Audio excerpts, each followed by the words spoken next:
Hello, friends. This is Dave Hurwitz, executive editor at ClassicStoday.com, here with, oh my, a 39 CD Lorin Maazel box. I really don't understand why anyone would make a Lorin Maazel box at this point. There was a time when, lots of Lorin Maazel stuff came chugging out, but he made tons and tons and tons of records, and I never saw anyone lining up saying, "Oh boy, I can't wait for the next Lorin Maazel disc." It's not that he was a bad conductor. He wasn't. He was one of the most talented, purely talented conductors that was out there. I mean, his podium technique was legendary. He made some fantastic recordings, some of which are in here. And, so it's not just a musical thing, but I'm talking about sort of careers and reputations. Part of the problem was that he was all over the place. I mean, he recorded for Deutsche Grammophon, he recorded for Decca, he recorded for Columbia, which is now Sony, he recorded for RCA, he recorded for EMI, he recorded for Telarc. He was everywhere. And doing much the same repertoire, that same sort of late Romantic, early 20th century stuff that so many other conductors did just as well, if not better. And there was never an area of the repertoire that he could have said to have made his own, that was sort of proprietary to his physiognomy musically. So he was very hard to pigeonhole. And then he was just weird as an interpreter. Sometimes he could be marvelous. Sometimes he could just be very, very peculiar. He had sort of like a reptilian, calculated quality to his music making. Part of it was a function of his amazing podium technique, the accuracy that he usually got. But part of it also was just him. There was an analytical quality to everything he did, which sometimes took over and probably took the place of spontaneity and inspiration. And so, those are the pluses and minuses. This is all very general. I mean, those are generic criticisms. I mean, you could probably say that about most conductors out there. But the difference is that Maazel really was a presence, but always a presence a little bit down the ladder. I mean, he was music director of the Vienna State Opera. I mean, he did the musical chairs, right? He got major American orchestras. He got major European orchestras. He did the major opera house rounds. He pushed all the right buttons. But has he left much of an impression? That's the question. Perhaps this wonderful 39 CD box will tell us. At least it is not one of the ones that falls out and kills you. It opens up sideways like the EMI boxes. And I like this design so much better, I have to say. So let's go through the 39 discs and see what they hold. Now, his career on Deutsche Grammophon actually had sort of two periods. There was his early period, when he was in charge of the Radio Symphony Orchestra in Berlin, after Fritzsche, actually. And then there was his later period when he was in the Who's Going to Be the Next Conductor of Berlin sweepstakes, and also when he was in Vienna. So he was able to use the Vienna Philharmonic and also the Berlin Philharmonic. So let's just see what we have here. The Decca stuff was largely with Cleveland, and the Telarc stuff was all with Cleveland, and the Sony stuff was also mostly with Cleveland, actually. And some of it was with French radio and other things like that. God, he was everywhere. Just everywhere. So what do we have here? Let's start at the beginning. Okay. Now, the early stuff, the early years, already came out in a box. A very good DG box, actually. And some would argue that his early recordings are his best, because they have that sort of spontaneity without the calculatedness, number one. And number two, he was just fresher. I guess that means more spontaneous. I'm repeating myself, but they were often wonderful. It was a great box. And so here they all are again. My goodness. There was this Romeo and Juliet thing, which they probably could all squeeze on one disc. But anyway, it's got the Berlioz Romeo and Juliet orchestral excerpts, and then the Tchaikovsky Romeo and Juliet. He was always a very good Tchaikovsky conductor, by the way. And then excerpts from Prokofiev Romeo and Juliet Ballet. This is all with the Berlin Philharmonic, and it's all very well played. The late 50s and early 60s DG recordings are somewhat shallow sounding, and yet better than their early digitals, as we will soon find out. Then we have this wonderful recording that has the Firebird Suite and the Song of the Nightingale with Berlin Radio. This was a really, really well-received disc in its day, and it's held up quite well. I mean, that orchestra was a little grotty sounding. Maazel certainly made them play, but he couldn't change their basic timbral, appeal, which was sort of, well, even, under Fritzsche, not always alluring. But, the performances are great, so that's okay. Then we've got Beethoven's Fifth with the Consecration of the House Overture with the Berlin Phil. This is a fabulous Beethoven's Fifth. It's a young man's Beethoven's Fifth. It's really, really exciting. Very well done. The Consecration of the House Overture, I think, is just awful. It's something. It's just all out of whack in terms of proportions and tempos and things like that. Very strange. Very, very strange. Then we've got, let's see what else we got. Brahms' Third Symphony with the Tragic Overture. Good, solid, unfussy, but not incredibly distinctive Brahms Third and Tragic. But like I said, they were his early period. They're fun to listen to. They really are. I mean, he doesn't put a foot wrong, and they sound really good under him. The Berlin Phil.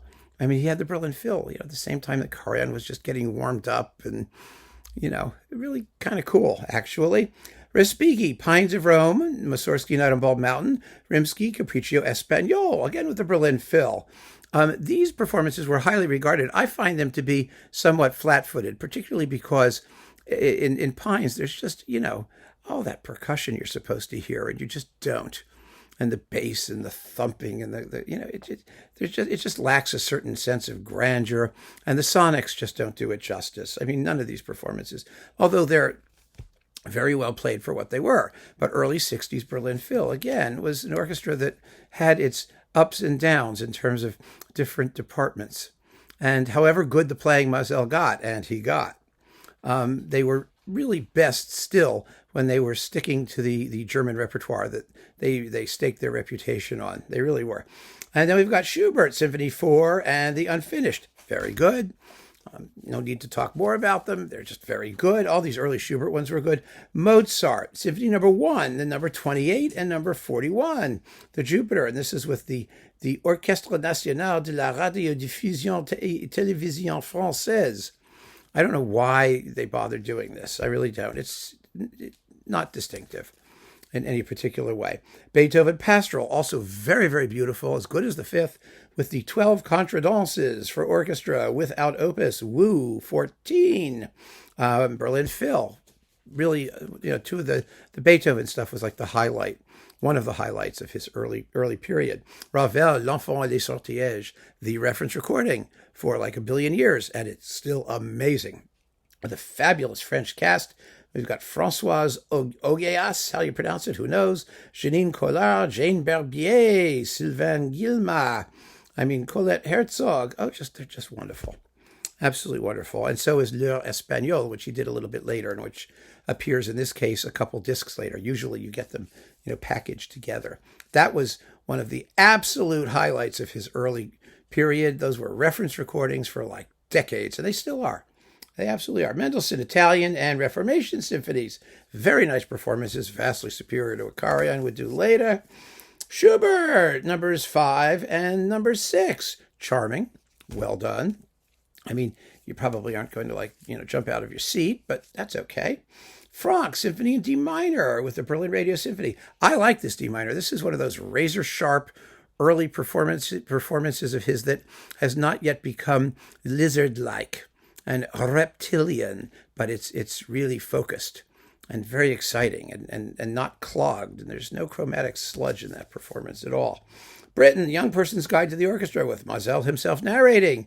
Prokofiev, Peter and the Wolf with Alec Clunis narrating, with the French people doing it, and I couldn't care less, frankly. Do you? Really? Tchaikovsky 4 with Berlin Phil. He did this symphony like a bazillion times, always quite well.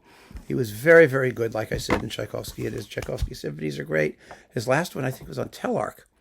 It's kind of amazing how many times he was able to do it over the years. Because there was also the complete cycle in Vienna.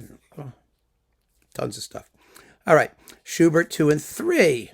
Also very good. Very good Schubert cycle, sort of. L'Heure Espagnole, we already talked about it. Fabulous, reference worthy.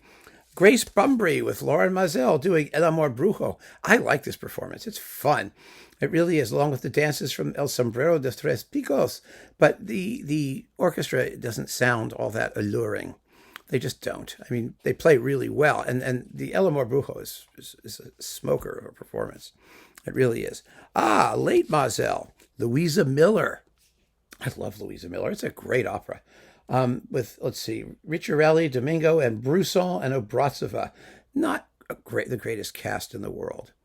I mean, Brusson's okay, Domingo's okay. Ricciarelli, well, she hadn't completely lost her voice at this point, but she's still, she's no Caballé, let's put it that way. But Louisa Miller is a very, very good opera. Early Verdi, very sensitive and nicely done. It has no bass drum, which is like a big deal in Italian opera from the mid 19th century. Good piece, worth getting to know. Maazel's contribution, in opera, he could also be quite odd, tempo-wise and whatnot. He's pretty normal here, but not really all that important. And now we get into the digital age. Let's see, Bartók, Concerto for Orchestra and 2 Pictures.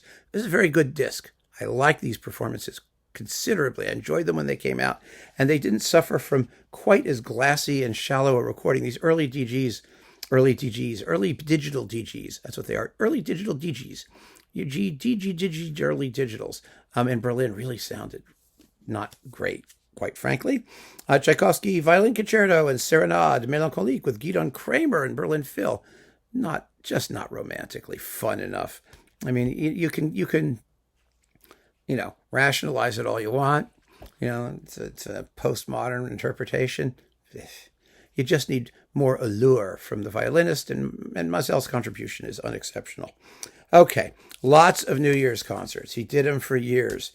I mean, there is nothing coming out on disc or that came out on disc that I cared about less than New Year's concerts. I find them horrifying, actually. But, for the most part, and completely joyless. And his are very well played and completely joyless for the most part. The clapping of the Viennese only makes it more joyless. So we have the New World Symphony. Oh, this is the 8th, pardon me. He did 7, 8, and 9. This is the 8th with Vienna. Unnecessary. Just unnecessary. It's not bad. Then this showed up. This was a big deal. Zemlinsky's Lyric Symphony. I love this performance. The sound is not the best. Again, it's an early digital, but it's pretty good. And it's with Julia Varady and Dietrich Fischer-Dieskau, Ma and Pa, leader, the leader folks. And it's a sensational performance in my view. Wonderfully well played. I love the work. This was the way we all discovered it, or a lot of us did. And then it went out of print for the longest time, and I never understood why, because DG had the repertoire, and they had this great orchestra, and it was sort of theirs, and then 700,000 other people recorded it afterwards, and there's no longer mattered. So it's good to have it back. Rachmaninoff. Okay, he did Rachmaninoff 1, 2, and 3. The third here, with The Isle of the Dead, I think was the best of the 3. It was, in some ways, the least well recorded. I think it was the first one, but it was a good work for Maazel because it's not the most opulently romantic of Rachmaninoff's symphonies. It worked well with his basically cool kind of approach to the music. So this is worth hearing. It still is. Then we've got more New Year's, Old Lang Syne and all that crap. All right, here's the New World Symphony.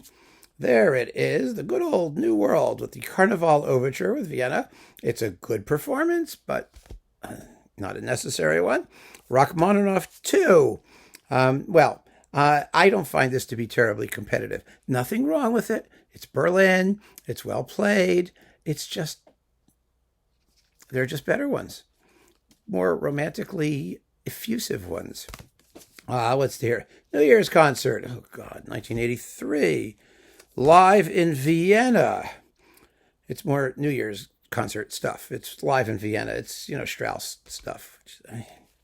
All right, Dvorak 7 with Vienna.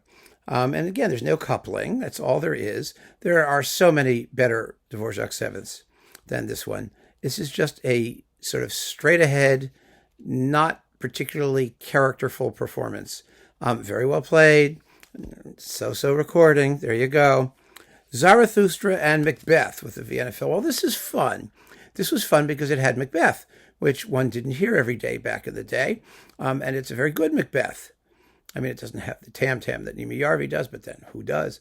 It's an exciting performance. The Zarathustra is sounds like Zarathustra again. I mean, what are the distinctive ones? Well, there's Eugene Ormandy, there's Kempe, there's the Fritz Reiners, which are like unbelievably hot. There's just a bunch of them, right? There's William Steinberg with Boston on DG. This was just so not. That's all I could say. It's solid, but the Macbeth was worth hearing. Rachmaninoff's Symphonic Dances, Intermezzo from Aleko, and Vocalese. It's a very good symphonic dances, actually, again with Berlin. It has some strange anomalies in the sonics, as I've said many, many times. It's kind of dry, it's kind of harshly mic'd and whatnot, but it's exciting. It's definitely an exciting performance. Strauss, Symphonia Domestica and Macbeth. Yeah, except this only has the Symphonia Domestica. It doesn't have Macbeth. Ah, I get it. What they did is it was recoupled on CD, I think, unless I'm hallucinating, which I may well be. So all you get is the Symphonia Domestica, which was the original release. And the Zarathustra had the Macbeth. But when they redid the CD, they dumped the Zarathustra because no one cared, and they added the Macbeth to this. Maybe that's my theory. Am I making all of that up? So you'll tell me. I'm sure I was. Okay. Harold Nidalee and Roman Carnival Overture with Wolfram Christ, viola. It's a good Harold. There are no bad Harolds. There really aren't. I mean, I can't think of the last bad Harold, so it's fine. Rachmaninoff 1 with the Rock. It just isn't passionate enough. It's not terrible. None of this is terrible. How could it be terrible? You've got Maazel, the podium technician, the Berlin Philharmonic. It can't be terrible. It can be less idiomatic. And that's what's happening here. I mean, this one has to be this young, crazy work where it all just hangs out all over the place, and it's not hanging. So, and finally, Scheherazade. Well, he did Scheherazade like 100,000 times. His best one is his Cleveland one on Decca. This is neither as well recorded, nor as exciting, nor as characterful as the Cleveland one. And he was very good in Cleveland because that was a very analytical orchestra. And, his approach often worked very well. It was simpatico with what the players were doing. This is just a completely unnecessary record. So there you go. That's your Lorin Maazel box with some amazing things. Basically, the early Beethoven, the Ravel operas, some of that Stravinsky and other like romantic stuff is really good. His Tchaikovsky was always very, very good. But like I said, you can get it lots of different ways with lots of people, done over and over again, including by himself. He competed with himself constantly. And he was perfectly happy letting the stupid record labels piss away all of their money making recordings with him doing music that he had already done. What was the point? So yeah, do you need this? Well, if you have the early Maazel box, you really don't. You certainly don't. If you don't have the early Maazel box and want that stuff, then sure, you should get this. It wouldn't kill you. And some of the later stuff's quite good. So, I mean, the Zemlinsky is wonderful and, but it's 39 discs and, maybe half are really, really good and really worth listening to multiple times and half are not. It probably isn't worth it for most of you, and I don't blame you at all. So keep on listening, friends. Thanks for joining me. Take care.